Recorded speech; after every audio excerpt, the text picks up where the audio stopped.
Hi friends, welcome to my little world, my little happiness. అందరూ ఎలా ఉన్నారు? బాగున్నారా? నేనైతే చాలా బాగున్నాను. మాకు ఈరోజు ఫుల్గా రెయిన్ పడిందన్నమాట. 1 అవర్ అలా పడిపోయింది.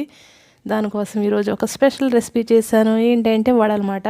వర్షంలో వేడి వేడిగా వడలు తింటే చాలా బాగుంటుంది కదా. నేను ఫస్ట్ ఒక 2 కప్స్ శనగపప్పు తీసుకున్నాను. ఇవి నల్లగా ఉన్నాయంటే అవి రేషన్ శనగలు అన్నమాట. అవి కొంచెం ఆడించినవి చూసారా. దాంట్లో కొంచెం పప్పు పక్కకు పెట్టేశాను. తర్వాత ఈ పప్పుని మనం మొత్తం పేస్ట్లా కాకుండా కోర్స్ కింద మనం దీన్ని గ్రైండ్ చేసుకోవాలి. ఫైన్ పేస్ట్ అవసరం లేదు, కోర్స్ కింద బ్లెండ్ చేసుకుంటే సరిపోతుంది. మనం ఓకేనా ఫ్రెండ్స్, గ్రైండ్ చేసుకొచ్చేస్తాం. చూడండి, ఇలా చూసారా.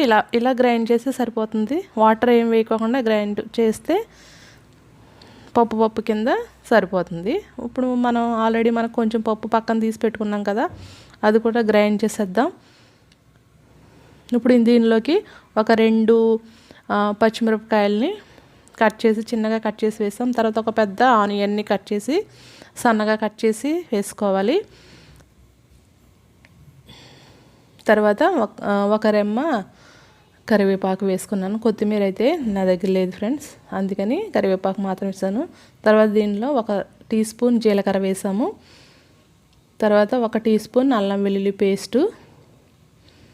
తర్వాత కొంచెం ఒక పించ్ ఆఫ్ పసుపు వేసాం. తర్వాత రుచికి తగినంత సాల్ట్ వేసుకోవాలి. మొత్తం వీటన్నిటినీ కలిపేయాలి.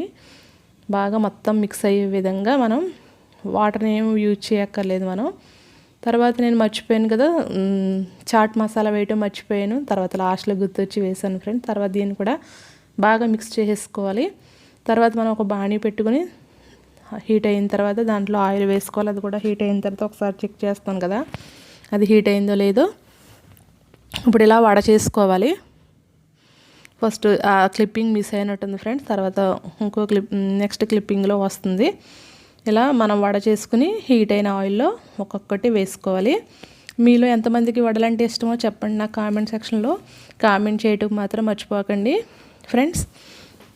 మీకు ఎంతమందికి ఈరోజు వర్షం కురిసిందో కూడా చెప్పండి ఫ్రెండ్స్. తర్వాత ఇలా మొత్తం వడలన్నీ ఒక్కొక్కటి వేసుకోవాలి.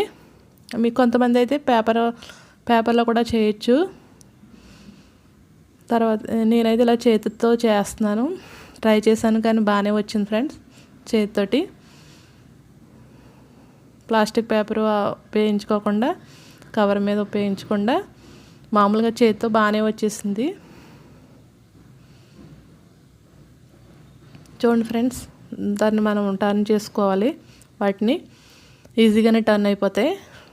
తర్వాత మనం వీటిని గోల్డెన్ బ్రౌన్ వచ్చేంత వరకు మనం మీడియం ఫ్లేమ్లో ఫ్రై చేసుకోవాలి. చూడండి ఫ్రెండ్స్, గోల్డెన్ బ్రౌన్ వచ్చేసినాయి కదా. మనం ఇలా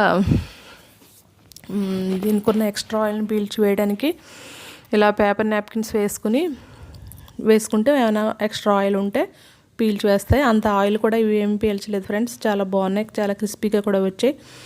చూడండి, 4 తీసాను కదా. నెక్స్ట్ బ్యాచ్ వేస్తున్నాను ఫ్రెండ్స్. చూడండి, నెక్స్ట్ బ్యాచ్ వేసాను. నెక్స్ట్ బ్యాచ్ తీసేలోపు ఫస్ట్ బ్యాచ్ అయిపోయింది అన్నమాట. అంత బాగున్నాయి అన్నమాట ఫ్రెండ్స్. అందరూ బాగా తిన్నారు. బాగా కూడా అందరూ కాంప్లిమెంట్స్ వచ్చాయి, చాలా బాగున్నాయని. చాలా క్రిస్పీగా ఉన్నాయి. ఎవరైనా ఇంటికి గెస్ట్లు వస్తే కనుక మనకు వస్తారని తెలిస్తే 1 అవర్ ముందు మనం నానబెట్టుకుని ఇలా చేసుకుంటే చాలా క్రిస్పీగా, అలాగే మనం బయట కొనుక్కోకుండా ఇంట్లోనే చేసుకుని ఇంట్లో పిల్లలకి పెట్టుకోవచ్చు. ఎవరైనా గెస్ట్లకు ఉన్నా కూడా మనం పెట్టుకోవచ్చు ఫ్రెండ్స్. చూడండి, చాలా బాగా వచ్చినాయి.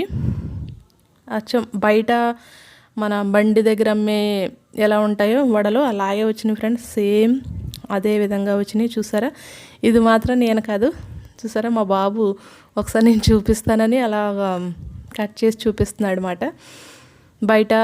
బయట ఎంత క్రిస్పీగా ఉన్నదో లోపల కూడా బాగా ఉడికింది ఫ్రెండ్స్. మీరు కూడా ట్రై చేయండి ఒకసారి.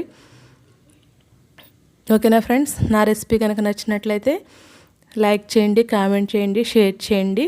అలాగే ఫస్ట్ టైం కనుక ఛానల్ చూస్తున్నట్లయితే సబ్స్క్రైబ్ చేసుకోవటం మాత్రం మర్చిపోవద్దు. ఓకేనా ఫ్రెండ్స్, బాయ్ ఫ్రెండ్స్. కొత్త వీడియోతో మీ ముందు ఉంటాను. బాయ్.